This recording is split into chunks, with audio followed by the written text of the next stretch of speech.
प्रभु अवतरित अयोध्या में थे। जनकपुरी में उनकी शक्ति, जहाँ भक्ति होती भूपों को हुई वहाँ उल्टी आसक्ति। इसका अर्थ है कि व्यक्ति के जीवन में जब नैतिक पतन होता है, न मारने योग्य व्यक्ति को मारना चाहता है, जिसकी दास्ता नहीं प्राप्त करनी चाहिए धनवान के चपेट में आकर उसकी दास्ता प्राप्त कर लेता है, जिनके अनुगत होकर काम करना चाहिए उन्हें अनुगामी बनाने का परिश्रम करता है, तो मानसिक दुर्बलता के कारण वह पराजित हो जाता है। रामचरितमानस को लीजिए,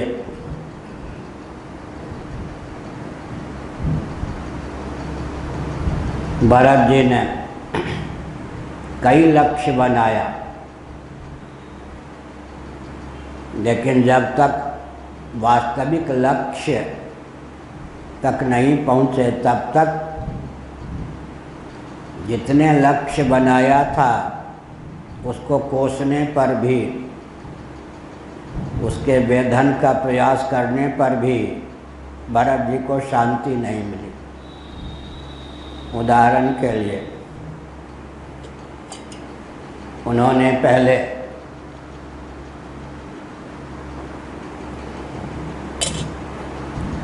पिता को लक्ष्य बनाया,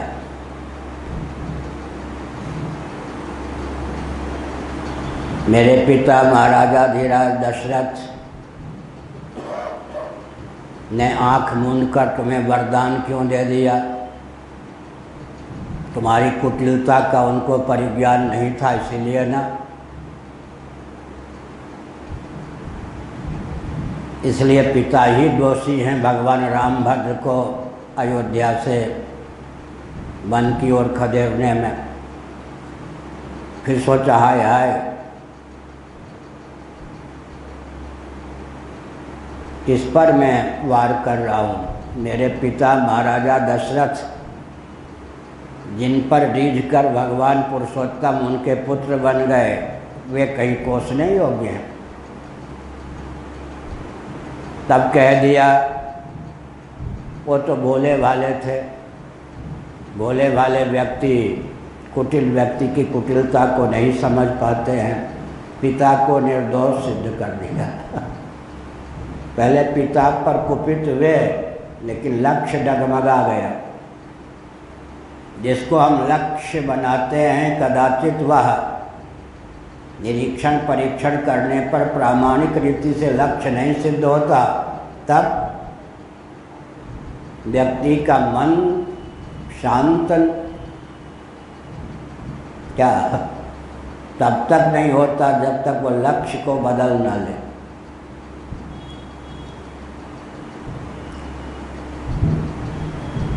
तब माता की ओर ललक पड़े। अंत में फिर हंस वंश दशरथ जनक राम लखन ते भाई, जननी तो जननी भई विदसों का सुन बसाए। माता को लक्ष्य बनाकर दुर्वचन कहना प्रारंभ किया, कोसना प्रारंभ किया। हित हमार सियापति सेवकाई, सोहरलीन मात कुटलाई। लोगों से भी कहना प्रारंभ किया, हमारा हित तो सीतापति रामभद्र की सेवा में सन्निहित था। मेरी माँ ने कुटिलता पूर्वक उनको वनवासी बनाकर हमारे हित पर ही पानी फेर दिया। माता को लक्ष्य बनाने पर भी बहुत ऊंचा मनोविज्ञान है जो मैं कह रहा हूँ। लगभग 45 साल बाद यह बात मैं कह रहा हूँ। जब भरत चरित कहता था वृंदावन में, तब ये सब बातें सामने आती थी। माता को लक्ष्य बनाया, लेकिन माँ भी लक्ष्य नहीं सिद्ध हो सकी। तब अंत में अपने ऊपर आए। अपने ऊपर आए तो क्या कहा, हंस वंश दशरथ जनक, राम लखन ते भाई, जननी तू जननी भई, विदुषण कसुन बसाए। अब विधाता की ओर, यहाँ भी विधाता को लक्ष्य बनाया ना। माँ भी जब लक्ष्य नहीं बनी, लक्ष्य तो बना दिया, लेकिन माता को लक्ष्य बनाने पर भी जीवन में बेचैनी बनी रही, तब विधाता की ओर दृष्टि गई। हंस वंश दशरथ जनक, दशरथ पिता सूर्य वंश में उत्पन्न, हमको विधाता ने ऐसा योग दिया कि पवित्र रघुवंश में जन्म हुआ। और ससुर कौन, जनक, वो भी रघुवंशी ही थे।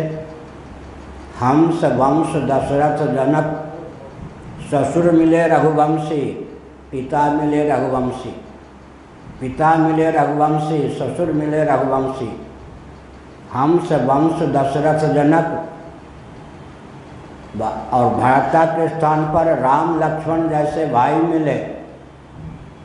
लेकिन विधाता की बुद्धि एक जगह डगमगा गई कि माता के स्थान पर तू ही मिली। क्या ये भूल हो गई ना विधाता से। पिता का चयन ठीक किया, मेरा जन्म रघुवंश में दिया। ससुर का चयन ठीक किया,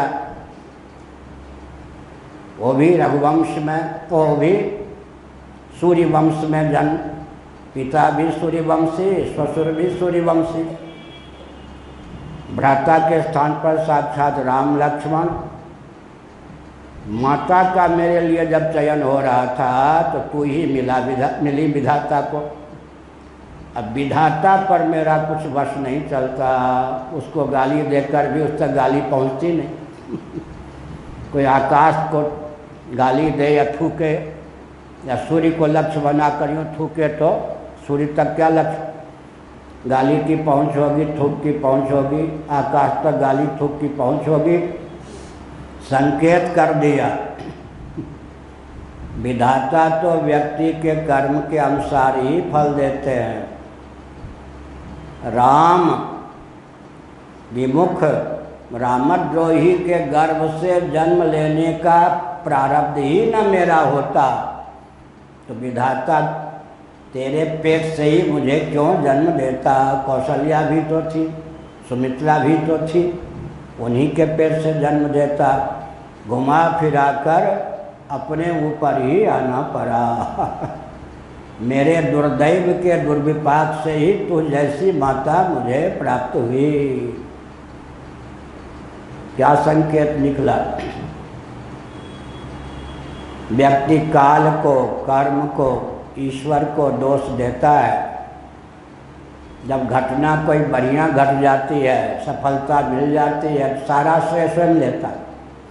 दिवाकर जी को कोई श्रेय नहीं देगा, निकेश जी को नहीं, सारा श्रेय स्वयं ही लेगा। जब घटना बिगड़ जाती है तो अपने ऊपर उसका श्रेय नहीं लेना चाहता है। दुर्घटना कोई हो गई, प्रतिकूल घटना घट गई तो सारा श्रेय उसका देता है किसको, काल को, कर्म को, ईश्वर को। ये जीव का स्वभाव है। मीठा मीठा हम, कड़वा कड़वा थू। लेकिन अंत में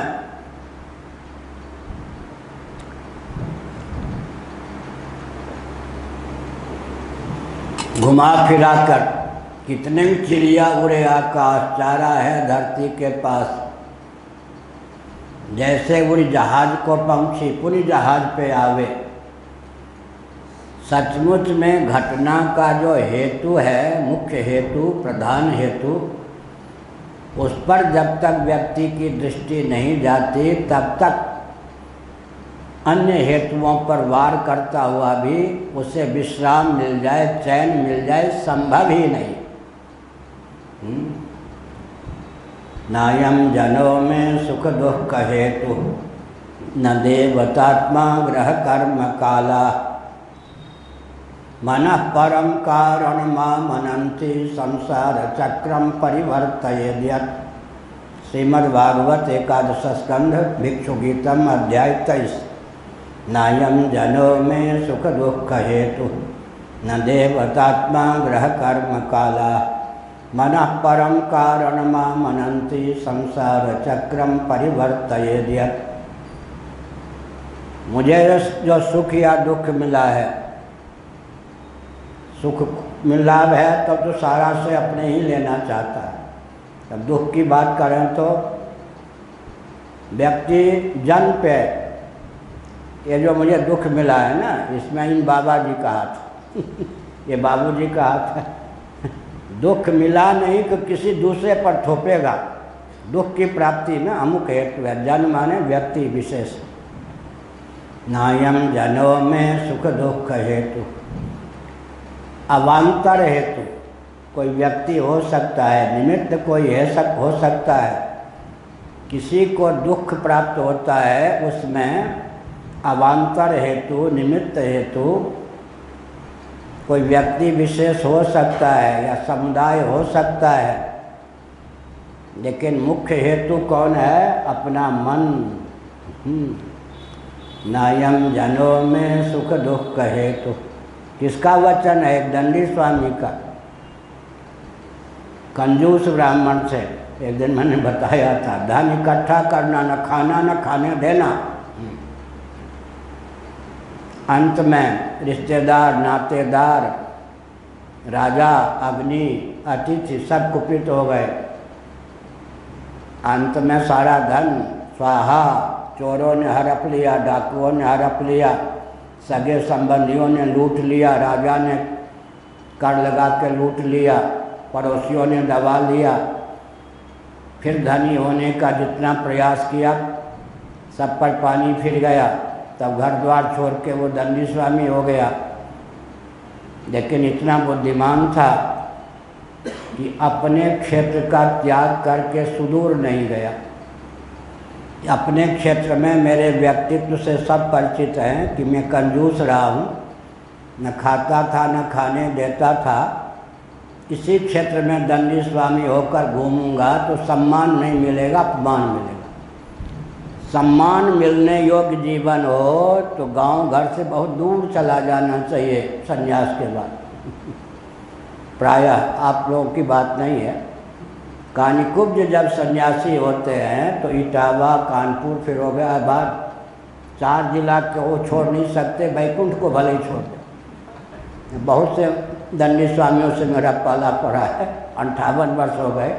अगर कानिकुब्ज हो गए दंडी स्वामी, वो बैकुंठ भी भेज दो तो वहाँ से भगाएंगे उनको। वही 5-6 जो जिला हैं कानिकुब्जों के घर, उन्नाव है, कानपुर है, लखनऊ है, फर्रुखाबाद है, इटावा है, मैनपुरी है, बस वहीं पर घूमते रहेंगे वो। उस क्षेत्र को छोड़ नहीं सकते। बड़ी विकट बात तो वहाँ पर क्या हुआ?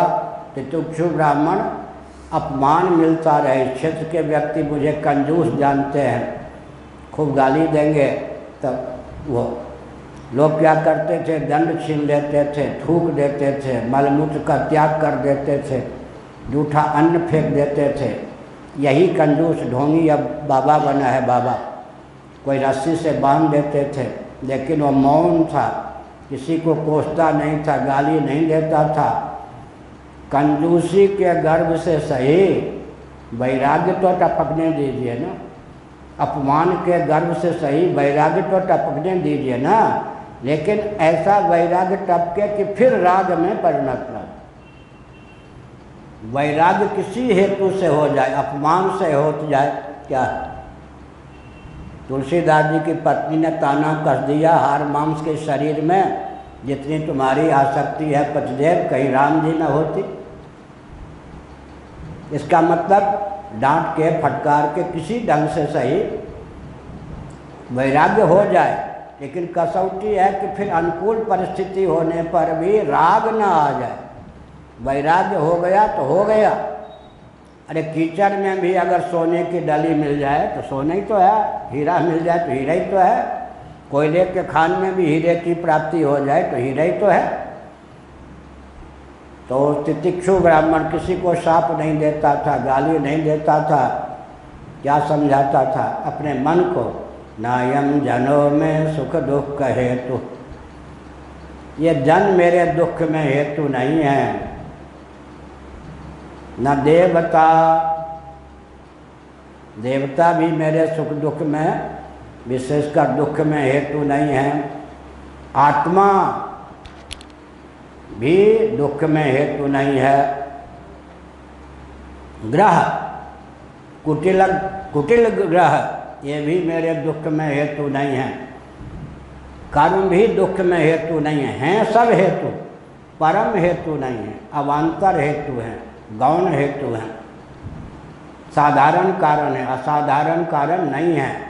वैशेषिकों नैयायिकों की शैली में बोलें तो नायम जनों में सुख दुख हेतु, न देवतात्मा ग्रह कर्म काला, काल भी मेरे सुख या दुख में मुख्य हेतु नहीं है।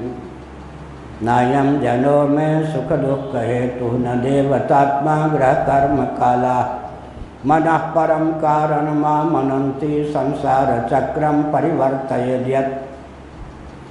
विचार कुशल कारण के पारखी जो मनीषी हैं, मन को ही परम कारण मानते हैं, जो इस संसार चक्र का परिवर्तन कर रहा है। संसार चक्रम परिवर्तयेद्यत्, बहुत अच्छा उदाहरण है, हमने एक दिन बताया था। गाढ़ी नींद हमको प्राप्त होती है, देवदत्त यज्ञदत्त लालू कालू जिसको भी हमने दुख का हेतु माना हो, वो सब जीवित है, लेकिन हमको नींद लग गई। अब हम तक वो दुख पहुंचा सकते हैं? नहीं। जन के रहने पर भी मन सो गया तो हम तक सुख दुख को कौन पहुंचावेगा? दुख भी नहीं पहुंच सकता है। नायम जनों में सुख दुख हेतु, न देवता, हम सो गए तो देवता थोड़े मर गए हो, या सब देवता सो गए। देवता की तत्त स्थान पर विद्यमानता होने पर भी वो देवता हमको कहाँ दुख दे पाते हैं सुसुप्ति में। आत्म तत्व तो साक्षी के रूप में विद्यमान रहता है, उस आत्मा की विद्यमानता होने पर भी वह आत्म तत्व दुख कहाँ दे पाता है। एक दिन कहा था गीता प्रेस की टीका में आत्मा का शरीर किया गया है, लेकिन आगे जो व्याख्या है स्वयं तितिक्षु ब्राह्मण ने की है, उससे आत्मा का अर्थ शरीर न सिद्ध होकर आत्मा ही सिद्ध होता है। हमारे सो जाने पर, माने मन के सो जाने पर, ग्रह नहीं सो जाते, लेकिन वह ग्रह भी हमारे सुख दुख में हेतु नहीं होते, और वो सब कर्म नहीं नष्ट हो जाते, लेकिन वो कर्म भी सुख दुख में हेतु नहीं होते। हमारे सो जाने पर, माने मन के सो जाने पर काल कहीं खो नहीं जाता, काल विद्यमान रहता है, लेकिन हम तक कोई दुख नहीं पहुंच सकता। इससे सिद्ध हुआ ना, दुख के अवान्तर हेतु जन, देवता, आत्मा, ग्रह, कर्म, काल भले ही हों, लेकिन परम हेतु तो अपना मन ही है। मन परम कारण मां मनन्ति संसार चक्रम परिवर्तयेद्यत्। वही दुर्बल पड़ा जहाँ जन का मन, तन बल क्या कर सकता है?